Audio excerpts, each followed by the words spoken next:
ल भाइ के भन्न चाहन्छु ल अहिले हामी कहाँ जाने अहिले जाने कहीँ होइन हामीले अहिले काट्ने हो काट्ने के काट्ने के भइस राङ्गो काट्ने हो अहिले राङ्गो मात्रै अनि म छिटै सोक लाग्ने एक ल सबजनाले मेरो ब्लगमा स्वागत छ तपाईँहरूलाई ल टक्कसँग ल भाइ कहाँ छ दुईजना मात्रै काट्ने भनेर त्यहाँ झगडा भइरहेको ल सबजना ल काट्दिन है सानातिनामा म हात हाल्दैन न दाइ ल ठुल्ठुला काममा मात्रै हाल्छ भाइ अहिले हात ल ठिक छ सबजनालाई कडासँग चलपल हुन्छ जान लिएर ल्याइनलाई छ जा त कुनै ल्यान लासिन्थ्यो ल अब ठुलाबाट दाइको भने माने नमाने चाहिँ ठुलो अनि मेरो ठुलो यहाँ यस्तो भइरहेको माला छ मेरा माला मान्छेले होइन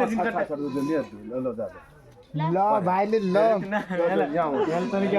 ठुलो छ मेरो लागि ठुलो ल हेर ल के काट्न ल कोही होइन